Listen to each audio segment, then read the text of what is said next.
Durante 30 años, el mundo ha estado viviendo una alucinación financiera.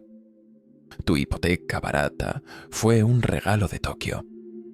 El mercado bursátil que batía récords, subsidiado por el yen. La capacidad del mundo occidental para pedir prestados billones sin consecuencias. Eso no fue una habilidad económica. Eso fue Japón. Pero a principios del mes pasado, el gigante silencioso que ha estado sosteniendo el techo financiero global simplemente soltó. Y no se limitaron a ajustar una política. Activaron la mayor llamada de margen en la historia de la humanidad. Lo llaman el desmonte, pero yo lo llamo el fin de la era del dinero gratis. Hoy vamos a exponer la mentira que mantuvo tu costo de vida artificialmente bajo y mostrarte la única señal que demuestra que la crisis de deuda finalmente ha llegado a tu puerta. Verás, la mayoría de la gente cree que las tasas de interés las fijan banqueros centrales con traje que se reúnen en Washington o Londres. Ese es el cuento de hadas reconfortante. La realidad es que, durante 3 décadas, la liquidez global ha sido dictada por un enorme subsidio invisible que fluía desde Japón. Actuó como una marea creciente que levantaba todos los barcos, ocultando las rocas afiladas de la deuda soberana y la insolvencia que yacían bajo la superficie.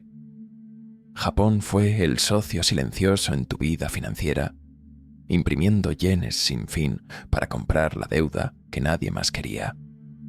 Fueron el comprador de último recurso, la puja invisible que mantuvo el juego en marcha mucho después de que las matemáticas dijeran que ya debería haber terminado. Pero el 12 de noviembre, el agua comenzó a retirarse. No hizo ningún ruido. No hubo una conferencia de prensa anunciando el colapso del sistema. Solo un cambio silencioso y aterrador en el mercado de bonos que la mayoría de la gente pasó por alto, porque estaban demasiado ocupados viendo al mercado bursátil alcanzar otro máximo histórico. El subsidio se ha detenido. El ancla de 3,3 billones de dólares que mantenía estable el sistema financiero global ha sido cortada. Y al igual que un tsunami, el momento más peligroso no es cuando la ola golpea.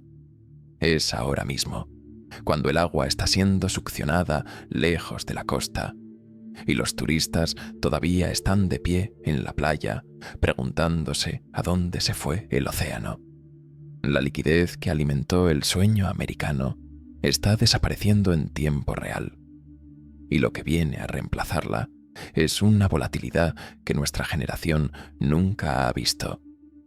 Estamos a punto de presenciar lo que sucede cuando el mayor acreedor del mundo decide que necesita que le devuelvan su dinero. Para entender por qué el silencio de Tokio es tan ensordecedor, tenemos que diseccionar la máquina que acaba de romperse. En los círculos financieros la llamaban el carry trade, pero durante los últimos 30 años funcionó más como un fallo infinito de dinero para el mundo occidental. El mecanismo era elegantemente simple y absolutamente devastador. Japón fijó sus tasas de interés en cero, haciendo que el dinero fuera prácticamente gratis de pedir prestado. Inversores globales, fondos de cobertura y bancos pedían prestados miles de millones de yenes gratuitos. Los vendían y trasladaban ese capital a activos que sí pagaban un rendimiento, principalmente bonos del Tesoro estadounidense y acciones estadounidenses. Era el equivalente financiero a llenar tu coche con gasolina pagada por otra persona, conducirlo al trabajo y quedarte con el dinero del trayecto. Esto no eran solo unos pocos operadores ganando dinero rápido. Esto se convirtió en la columna vertebral estructural de la economía global. Japón se convirtió en el acreedor del mundo, exportando sus ahorros por un valor de 3,3 billones de dólares. Es una cifra tan grande que desafía la comprensión. Pero permíteme ponerla en perspectiva. Esos 3,3 billones de dólares actuaron como una fuerza masiva de supresión sobre las tasas de interés en todas partes. Cuando Japón compraba deuda estadounidense, mantenía altos los precios de los bonos y bajos los rendimientos. Eso significaba que la deuda soberana de Estados Unidos podía inflarse hasta alturas vertiginosas sin que el gobierno enfrentara jamás el verdadero costo de endeudarse. Permitió a los políticos gastar como marineros borrachos sin una resaca inmediata. Verás, este flujo de capital no solo engordó las cuentas de Wall Street, distorsionó la realidad de tu vida diaria, suprimió las tasas hipotecarias, permitiendo que los precios de la vivienda se dispararan más allá de lo que los salarios podían justificar. Alimentó una expansión crediticia que hizo que todos se sintieran más ricos de lo que realmente eran. Pero todo el sistema se basaba en una suposición crítica, que Japón nunca, jamás despertaría. El mundo apostó todo a la idea de que el Banco Central japonés permanecería en coma, manteniendo abiertas para siempre las compuertas del yen barato. Construimos toda nuestra casa económica sobre la base del estancamiento japonés. Pero la física eventualmente se aplica a las finanzas, y no se puede imprimir el camino hacia la prosperidad para siempre. La máquina estaba funcionando al rojo vivo, vibrando con la tensión de décadas de manipulación, esperando que un solo tornillo suelto saliera disparado y destrozara la ilusión. Y ese tornillo acaba de soltarse. Ese tornillo suelto finalmente salió disparado el 12 de noviembre. Un número específico apareció en las pantallas de los operadores de bonos en Tokio. Un número que aterrorizó a los planificadores centrales. 1,7%. Para la persona promedio, eso suena a nada. Suena como un error de redondeo. Pero en el mundo de las altas finanzas, donde billones están apalancados sobre la suposición de cero, el 1,7% no es solo un número. Es un disparo. Marcó el rendimiento más alto del bono del gobierno japonés a 10 años desde la crisis financiera global de 2008. Pero más importante aún, fue una señal de que el Banco de Japón había perdido el control. Durante años, habían aplicado una política llamada control de la curva de rendimientos, prometiendo efectivamente comprar cantidades infinitas de bonos para mantener ese número bajo. Lucharon contra el mercado y durante mucho tiempo ganaron. Pero ese martes de noviembre, el mercado contraatacó y el mercado ganó. La importancia de superar el 1,7% y posteriormente avanzar hacia el 1,96% a principios de diciembre no puede exagerarse. Fue el momento en que las matemáticas del sistema global finalmente se rompieron. Verás, el carry trade solo funciona si existe una amplia brecha entre el costo de endeudarse en Japón y el rendimiento de los activos en otros lugares. A medida que los rendimientos japoneses se disparan al alza, esa brecha se cierra. El dinero gratis ya no es gratis. Los operadores que habían estado felices vendiendo yenes y comprando dólares, de repente, se encontraron en el lado equivocado de la operación del siglo. Esto es lo que los financieros llaman la operación viuda. Y acaba de reclamar otra víctima: la estabilidad del mercado global de bonos. El ascenso al 1,7% fue el mercado diciéndole al gobierno: ya no te creemos. La mano invisible del mercado superó a la mano visible del Estado. Fue un voto de desconfianza en la economía japonesa y, por extensión, en el sistema fiduciario global. Cuando los rendimientos suben tan rápido en un país que ha sido el ancla de las tasas bajas, se envía una onda de choque a través de las tuberías de todo el mundo financiero. Fuerza una revalorización del riesgo en todas partes. Si el mercado de bonos más seguro y más manipulado del mundo puede resquebrajarse, entonces ninguna deuda soberana es realmente segura. La ilusión de control se hace añicos, y lo que estamos viendo ahora es la caótica carrera por encontrar una silla antes de que la música se detenga por completo. Pero para Japón, el dolor apenas comienza, porque este aumento de tasas desencadena una pesadilla fiscal que hace que la crisis de deuda estadounidense parezca manejable en comparación. Hagamos los cálculos que los medios convencionales se niegan a tocar, porque aquí es donde la historia pasa de ser una anomalía de mercado a una tragedia nacional. Cuando debes tanto dinero como Japón, las tasas de interés no son solo una herramienta de política, son un arma apuntada a tu propia cabeza. Japón actualmente se sienta sobre una pila de deuda que equivale al 263% de su Producto Interno Bruto. Para ponerlo en perspectiva, eso es más del doble de la carga de deuda de Estados Unidos en relación con el tamaño de su economía. Es el ancla de deuda más pesada del mundo desarrollado. Durante años, sobrevivieron a esto solo porque la tasa de interés era cero. Atender una montaña de deuda es fácil cuando el banco no te cobra nada, pero al 1,7% las matemáticas se volvieron violentas. Ese único aumento en los rendimientos añade un estimado de 27.000 millones de dólares al año a la factura anual de intereses de Japón.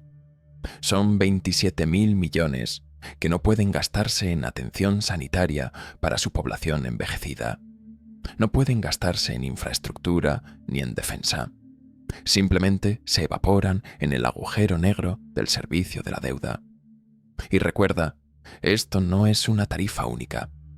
Es una penalización anual recurrente que crece cada vez que refinancian deuda antigua a estas nuevas tasas más altas.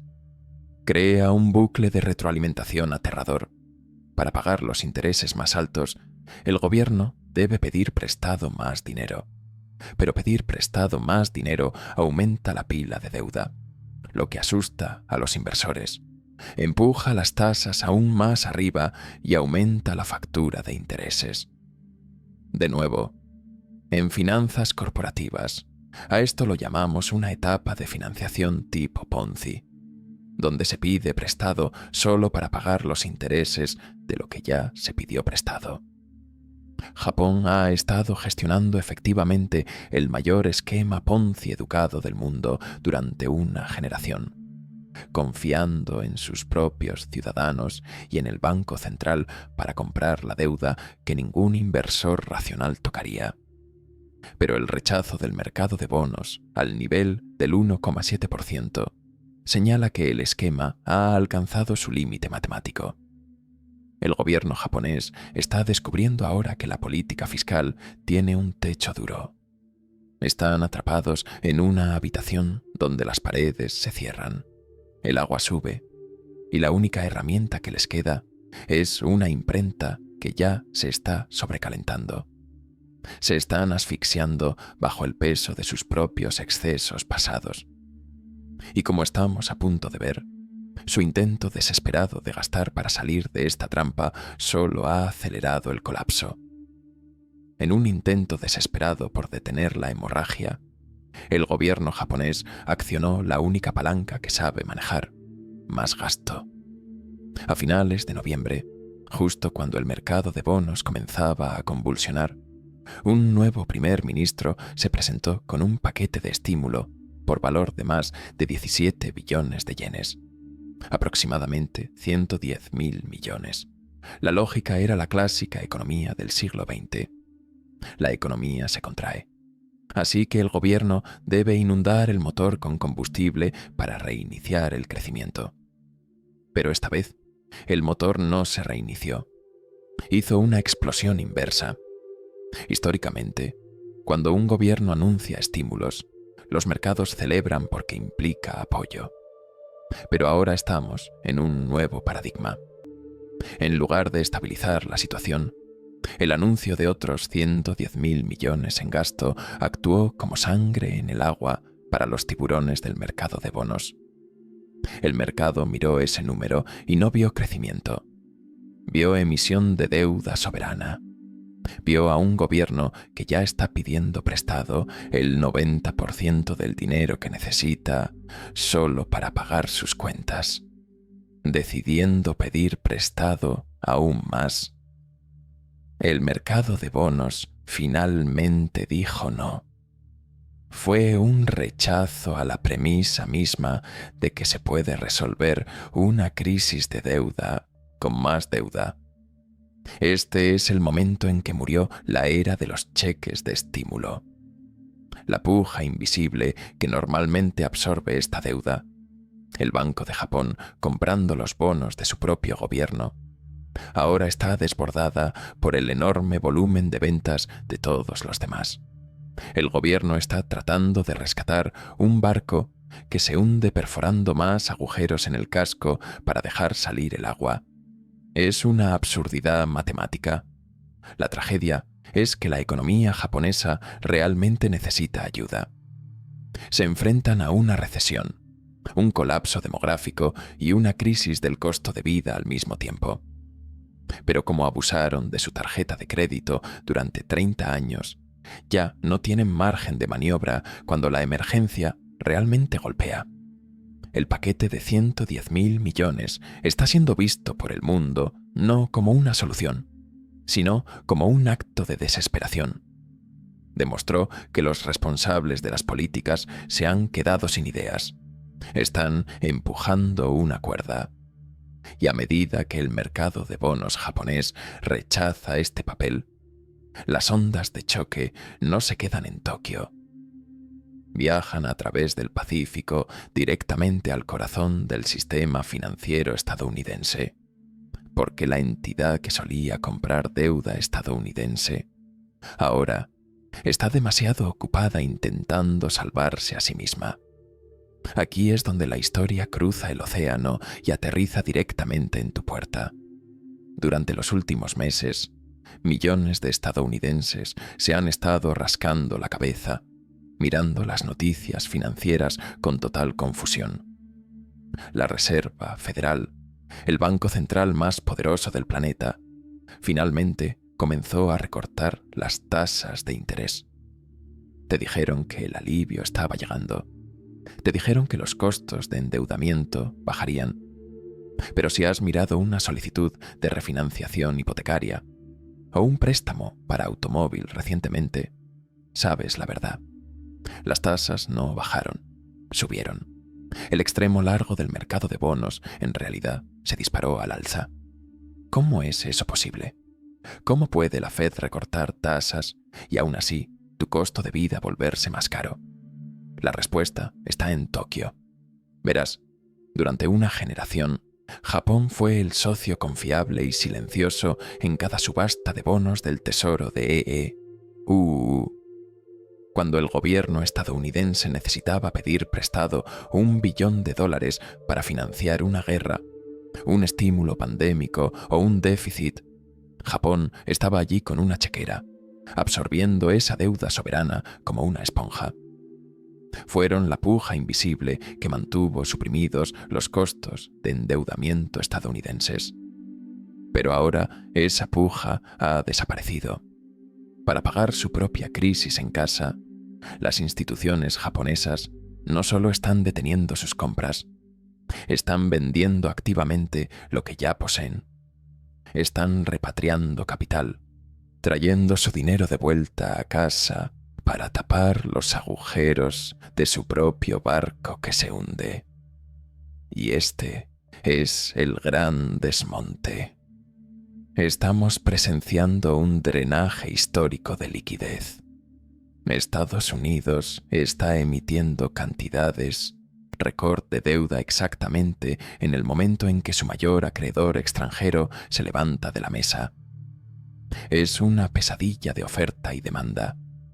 Si hay menos compradores de bonos del Tesoro estadounidense, el gobierno, TIEU, tiene que ofrecer tasas de interés más altas para atraer a alguien a comprarlos. Por eso tu tasa hipotecaria está subiendo. No es porque la Fed te odie, es porque el subsidio japonés que mantenía tus tasas artificialmente bajas ha desaparecido. Estamos viendo el fin del privilegio exorbitante, en el que Estados Unidos podía imprimir dinero y hacer que el resto del mundo pagara la inflación. Los japoneses se han ido del edificio y se están llevando su liquidez con ellos, dejando al mercado del tesoro estadounidense peligrosamente expuesto a la dura realidad de la fijación de precios del libre mercado. Hay una ironía cruel en el corazón de este colapso, una que sería graciosa si no estuviera destruyendo los medios de vida de millones. Durante 30 años, el Banco de Japón libró una guerra contra la deflación. Estaban aterrorizados por la caída de los precios. Imprimieron billones de yenes, inventaron la política de tasas de interés cero y suplicaron a los dioses económicos por un poco de inflación. Pasaron una generación intentando devaluar su propia moneda para estimular el crecimiento. Pues bien, como dice el viejo refrán, ten cuidado con lo que deseas porque podrías conseguirlo. Japón finalmente ha encontrado la inflación que buscaba, pero ha llegado en la forma más destructiva posible. Esta no es la buena inflación que proviene de una economía en auge donde los salarios suben y todos gastan. Esta es mala inflación, inflación de costos, porque el yen ha perdido tanto valor frente al dólar. El costo de todo lo que Japón importa, energía, alimentos, materias primas, se ha disparado. El consumidor japonés está siendo aplastado. Los salarios reales se están desplomando porque sus cheques no pueden seguir el ritmo del aumento del costo de supervivencia. El gobierno quería crear un poco de calor para calentar la economía. En su lugar, incendiaron la casa. Ahora, el Banco Central está atrapado en un clásico bucle de fatalidad. Si intentan combatir esta inflación de la manera normal, subiendo agresivamente las tasas de interés, arruinarán al gobierno al hacer explotar los intereses de la deuda nacional, como discutimos antes. Pero si mantienen las tasas bajas para salvar al gobierno de la bancarrota, el yen seguirá colapsando y la inflación se saldrá de control, asfixiando a la población. Están condenados si lo hacen y condenados si no lo hacen. Este es el escenario de pesadilla para cualquier régimen de moneda fiduciaria. El momento en que la política monetaria se vuelve impotente. Han perdido la capacidad de dirigir el barco.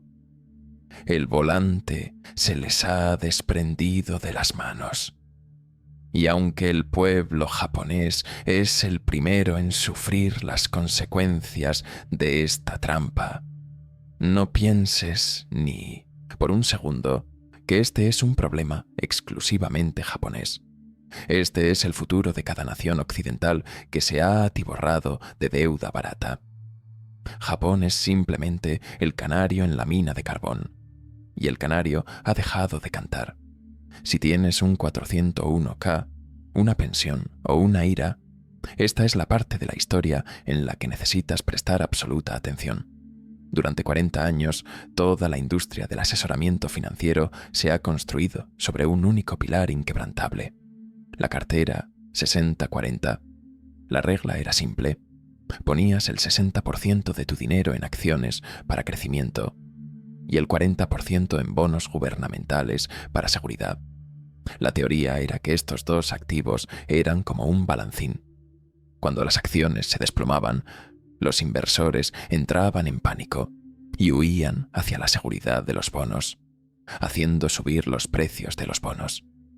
Los bonos eran tu paracaídas. Eran la garantía matemática de que no lo perderías todo. Pero esa teoría se basaba en una suposición crítica, que la deuda soberana era libre de riesgo.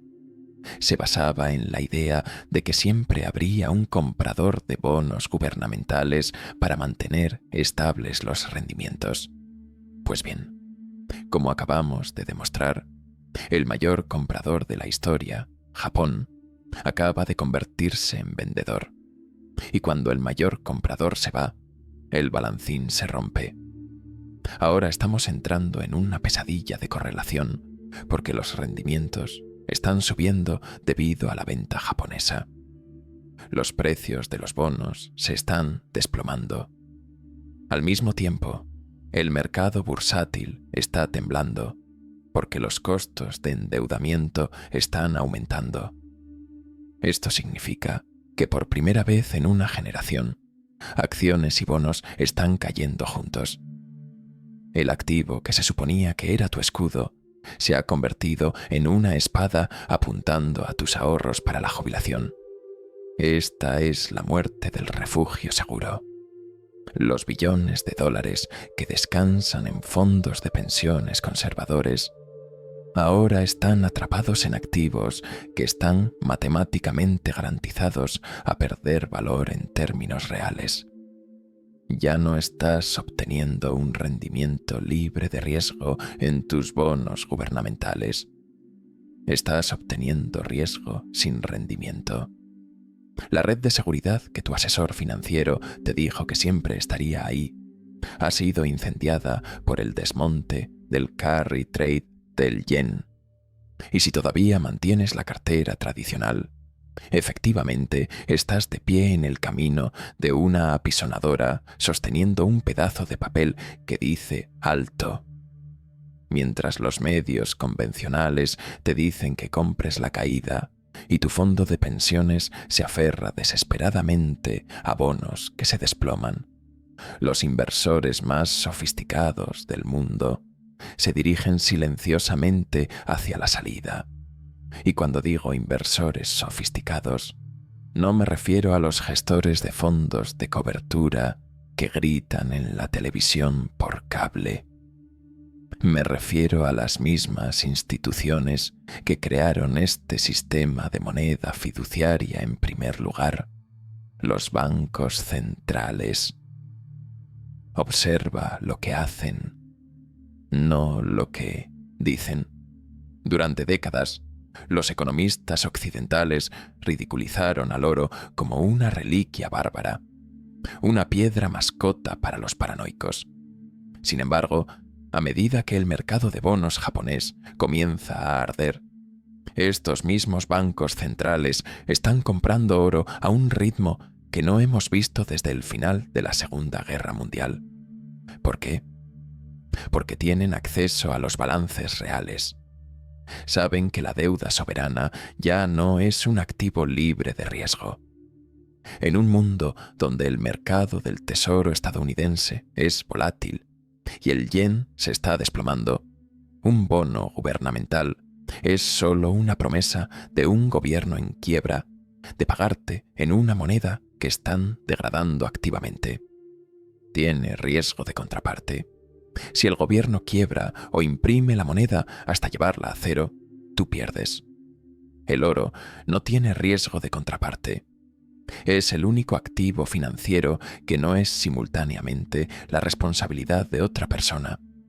Si compras oro físico, no necesitas que un gobierno siga siendo solvente, que un banco permanezca abierto o que un director ejecutivo reporte ganancias para que ese activo conserve su valor. Simplemente es. Esta es la diferencia entre la física y las promesas. Y ahora mismo, las promesas se están rompiendo. Mira los datos que estamos viendo desde el este. Solo en octubre, India importó casi 15.000 millones de dólares en oro, un asombroso aumento del 200% respecto al año anterior. Las naciones BRICS están moviendo agresivamente sus reservas fuera de las monedas fiduciarias occidentales y hacia activos duros. Se están desdolarizando no solo por razones políticas, sino por supervivencia. Ven venir el desmonte japonés. Ven cómo la liquidez se está secando. Y están eligiendo mantener la única forma de dinero que no puede ser impresa hasta la nada por un banquero central desesperado en Tokio o Washington. Esta es la ruta de escape de los bancos centrales. Se están adelantando a la inevitable caída del mercado de papel, asegurando silenciosamente sus botes salvavidas mientras la banda sigue tocando para el inversor minorista. Estamos presenciando el final de un ciclo de 40 años. La era del manipulador de papel, de los ingenieros financieros que creían que podían resolver cada problema imprimiendo más moneda, está siendo superada por el regreso de la realidad física. Durante décadas, el precio de los metales preciosos fue dictado por contratos de futuros en Londres y Nueva York, negociados por personas que nunca tuvieron la intención de tocar una barra de oro en sus vidas. Pero a medida que el carry trade japonés se deshace y la liquidez se evapora, el poder está pasando de quienes negocian promesas de papel a quienes poseen activos reales. El mecanismo que permitió a Occidente exportar su inflación y su deuda al resto del mundo está roto. Y no hay ningún mecánico que venga a arreglarlo. Esto no es solo una corrección de mercado, es una transferencia de riqueza. La historia nos muestra que cuando un sistema de moneda fiduciaria alcanza su límite matemático, cuando los intereses de la deuda superan la capacidad de pago, la riqueza no simplemente desaparece, se mueve. Se mueve de los desprevenidos a los preparados. Se mueve de los acreedores a los deudores. Y lo más importante, se mueve de los activos de papel a los activos duros. El gigante silencioso de Tokio ha despertado, y su movimiento está sacudiendo los cimientos de cada fondo de pensiones, cada hipoteca y cada cartera de acciones en el mundo occidental. La pregunta ya no es si el sistema se reiniciará, sino quién estará sosteniendo la silla cuando la música se detenga. No soy asesor financiero y no puedo decirte qué hacer con tu dinero, pero puedo decirte lo que veo. Veo un incendio en el teatro y veo a las personas que construyeron el teatro saliendo silenciosamente por la puerta trasera mientras le dicen a todos los demás que permanezcan en sus asientos. El desmonte de Japón es el humo bajo la puerta. El rendimiento del 1,7% es la alarma. La mayoría de la gente lo ignorará hasta que sienta el calor. Pero tú estás viendo esto, lo que significa que no eres la mayoría. Has visto los datos. Entiendes el mecanismo. La era de la economía falsa ha terminado y la era de las consecuencias reales ha comenzado. Tengo curiosidad por saber si crees que la Fed realmente puede detener este contagio o si las matemáticas finalmente han ganado. Estamos presenciando el final de una era. No una crisis más, sino el agotamiento de un modelo. La economía ficticia está dando paso a consecuencias reales. La pregunta ya no es si el sistema cambiará, sino quién estará preparado cuando lo haga. Si llegaste hasta aquí, no eres parte de la mayoría. Has visto los datos, has entendido el mecanismo, y eso marca la diferencia. Suscríbete al canal Historia de las Finanzas. Dale like a este contenido. Compártelo, porque el conocimiento financiero no es entretenimiento, es supervivencia. Los libros de historia se están escribiendo ahora, y lo verdaderamente importante es decidir desde qué lado de la historia los vas a leer.